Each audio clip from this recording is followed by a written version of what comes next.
Hi world, this is my first video like this. Hopefully you get to know me a bit. Firstly, I'm a full-time artist. I like to paint cats. It's just a small book of some of the cats I have.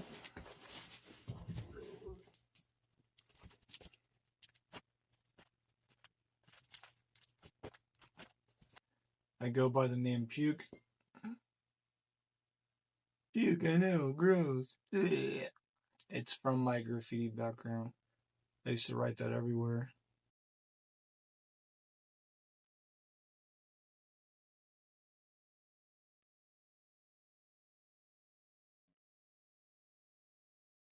I was like a cat in heat, pissing everywhere, but I was puking my name everywhere. There's a whole backstory, the meaning, and why I chose that name. But that's a story for another day. Today, I would like to explain why I'm an artist, why I sell art. Let's paint some stickers while I talk because I feel kind of weird talking to the camera. If you watch my videos for a while, you know I normally don't talk. I don't show my face for legal reasons. So it's kind of weird for me talking still. Normally I use an AI voice. It's a lot easier just to type it out and you can think what you want to say besides just spewing it out on camera. I'm gonna paint some cats while we talk because I feel kind of weird talking to the camera. So, back to what I was saying. I don't really want to sell art. I do it out of necessity. Money has no real value to me. Never had it most of my life, but I do need it to pay bills, of course, like everyone, and to be able to give my daughter the life that I never had growing up. I grew up very poor. I was homeless off and on most of my childhood. I started drawing very young. Um, we didn't have a lot when I was a kid, but one of the things I almost always had was a pen and paper. Even sometimes if that was just the pencil and notepad and whatever hotel we were staying the night at that time. Well, that didn't work out very well. Good old USBS slaps. Half my face is missing. Alright, that's a little better.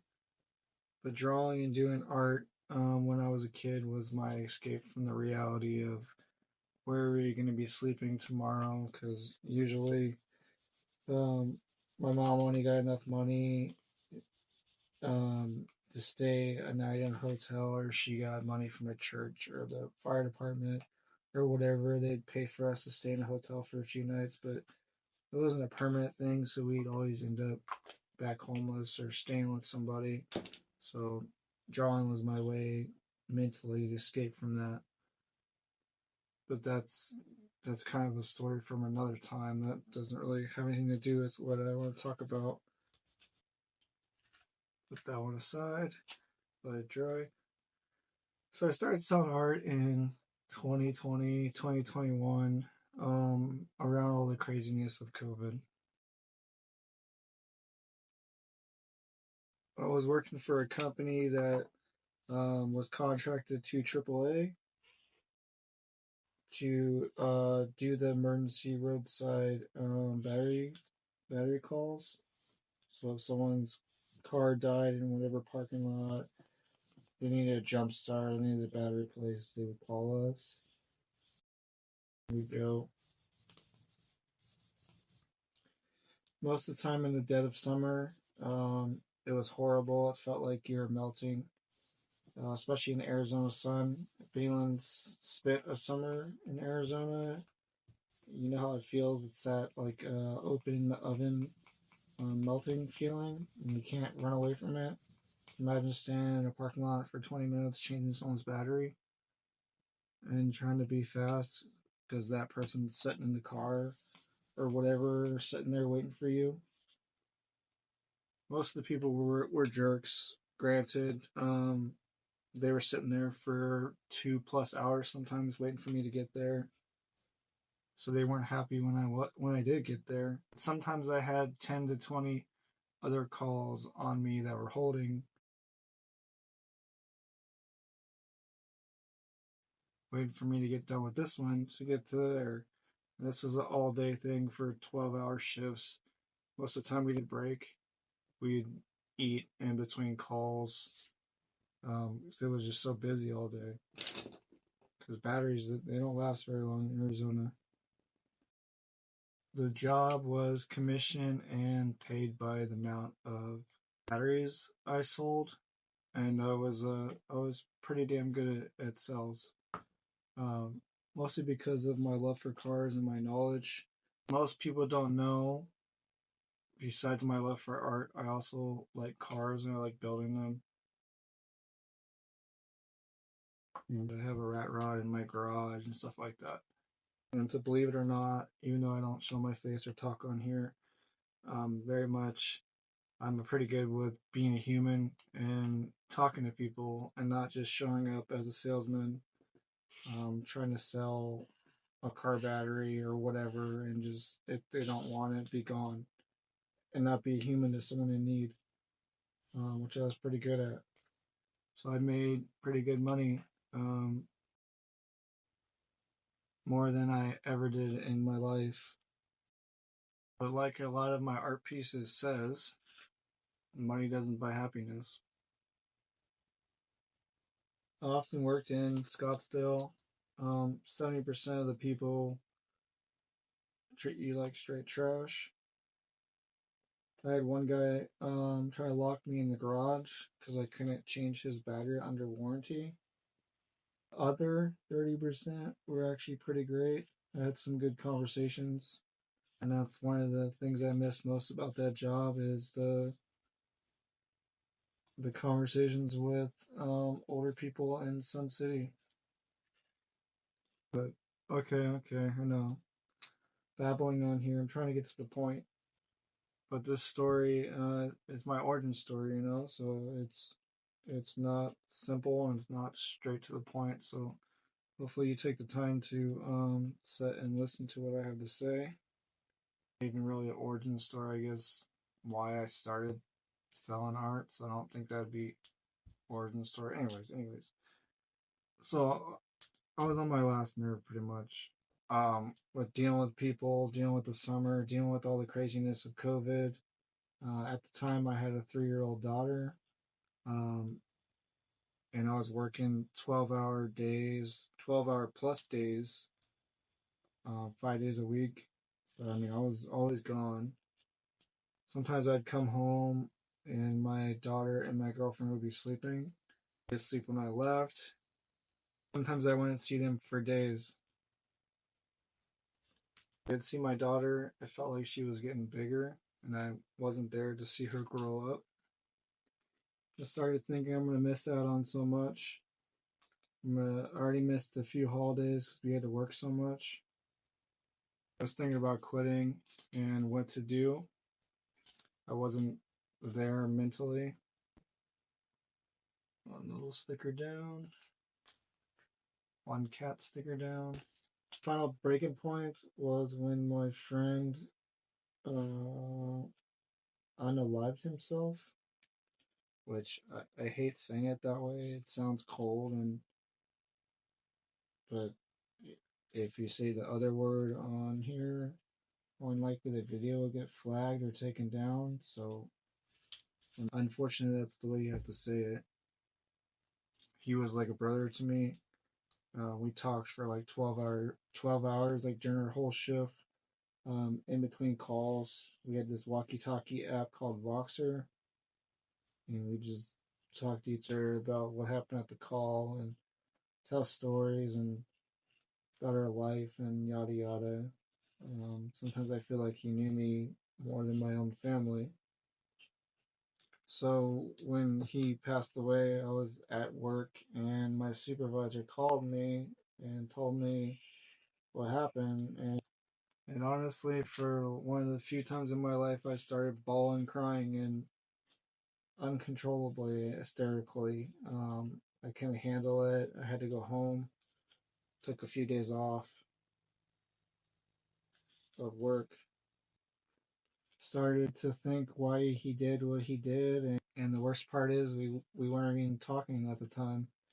We had a stupid argument and just had a small little falling out.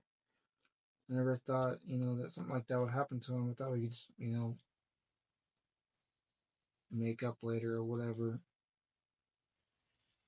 It still haunts me to this day. Maybe I could have said something to him. Maybe us talking could have changed, and kept him from doing what he did, but you never really know. To this day, I still don't know why.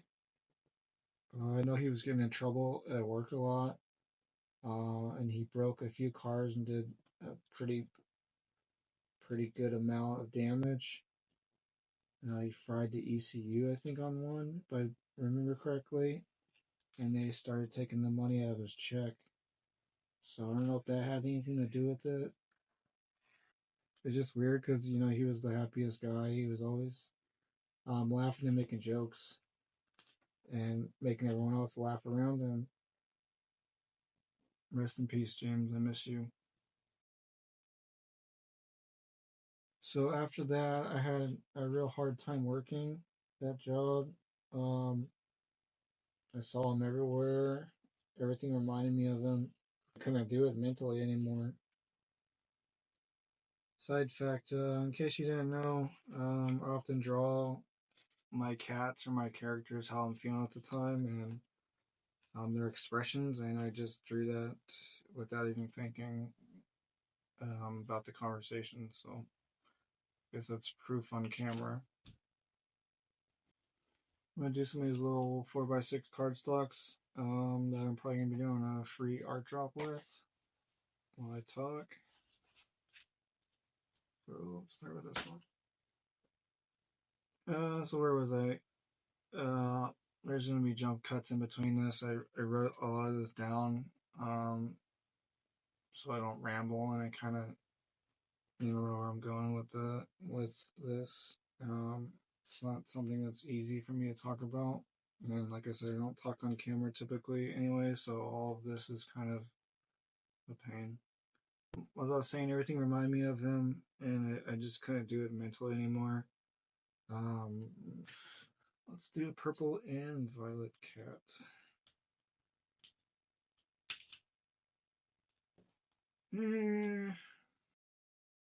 Oh, glasses are such a pain. Hate being old. Anyways, so I went home. I couldn't, I couldn't deal with it anymore. So Hi, Editor Puke here. I forgot to mention, this is why I add mental health to a lot of my work, and why I do my street art projects. Hopefully I can help someone fighting these demons, and remember, if you woke up today, it's not too late. Cat loves you. I quit my job. I went home. I didn't do much. I started doing art again after taking a pretty long break. I was working so much, and I was building a car at that time, and trying to take care of my daughter and everything else. I didn't really have time to draw. So when I was home, I started drawing again. I went back to when I was a kid and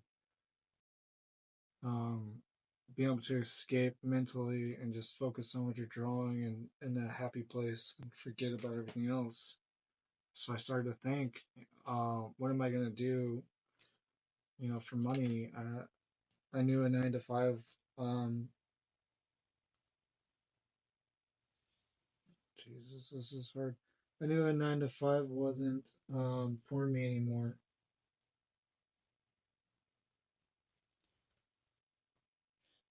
I decided, I started to think maybe, I could sell art. Something I always loved doing, and it was an escape for me. And mentally, I wasn't there to be able to work 9 to 5. I wasn't mentally there, and I needed money, of course, like everyone does. So I painted a few of my graffiti characters on some empty spray paint cans I had, and I put them on eBay. Not for a lot. I think it was like 20 bucks or 30, 20 to $35. And they were some pretty detailed cans. It took me a while to do them. I just decided to throw them on there and see what happens. And for a few days, nothing happened. I honestly forgot about it. And then me and my girlfriend were out. And then I sold like, I think 10 of them at one point. And there we were sitting in the parking lot in front of a place we were about to go shopping. And I started freaking out because I thought it was a scam. I couldn't figure out why this guy wanted to buy so many cans. So he pretty much bought my whole store of everything I had. So I thought it was a scam. I freaked out, got a little mad. Um, and we were just sitting there talking about it. And then he ended up paying because I didn't have the immediate payment thing on eBay at that time. It was, they buy it and then you gotta wait and see if they're actually gonna pay. I was a little in disbelief. Wow, maybe I can actually do this. My first drop, I guess you would call it, sold out. Fast forward to today, almost 4 years later, I believe. 3 years or 4 years, I don't know. Try not to keep track too much. Um, I've sold over 1,200 art pieces.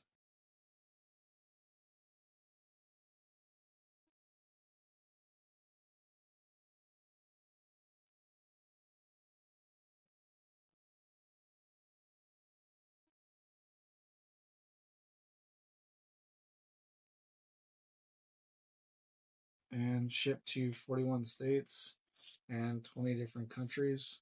I'm not a super famous artist by any means.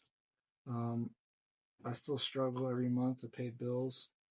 I'm still not always here mentally. If you've been following me for a while, sometimes I take breaks doing art. Stuff in my past comes back, and and the stress. I know a lot of this is a stressful job,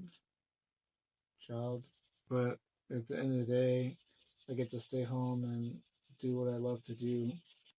Orange teeth, I think, yes.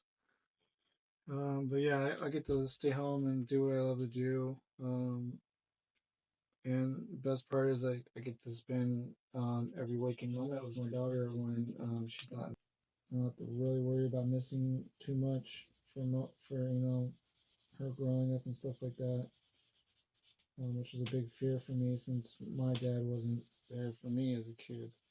Spending time with her is something no amount of time, no amount of money will be able to buy back, which is time with her, time with my girlfriend, time to be able to do what I want to do in between doing art.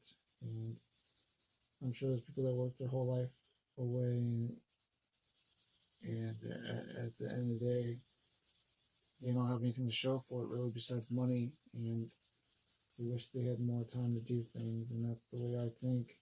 And this whole experience, and other experiences in my life has brought me to this point where um, time is the most important thing to me. I need money to pay bills and buy the things I need. Mostly, all the money I make from this goes to bills and back into it for supplies, for markers, stuff like that. I do a lot of street art and give away stuff that's free, pretty much. So that's not cheap, and I don't make any money from that. It's just something I enjoy doing. So that was my reason why I started doing, why I became a full-time artist. Hopefully you got something from it. Maybe not. I probably rambled a lot. I look weird with glasses on top of this ski mask, but I can't see. I can barely see that, and that's over there. So, I'm gonna finish this cat real quick, and that will be the end of this video. And then put my glasses back. Nice. What do we do? Let's do. I don't know. I'm really starting to like this cat. He's like has. Normally I do this where he's happy. I'm kind of in a mood right now, so Let's do, or he's got these little angry eyes.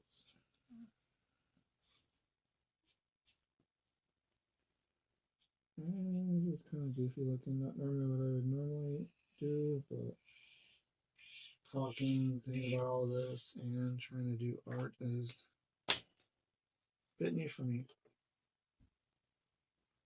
Yay! So, yeah, like I said, if you got anything for this, or you want to hear more of my stories, any of the stories I skipped over a little bit in this, if you want to hear more about it, um, comment down below. Hopefully this video is not too long, and hopefully you listen to what I had to say. It means a lot to me, and it wasn't the easiest thing to say on camera. So yeah.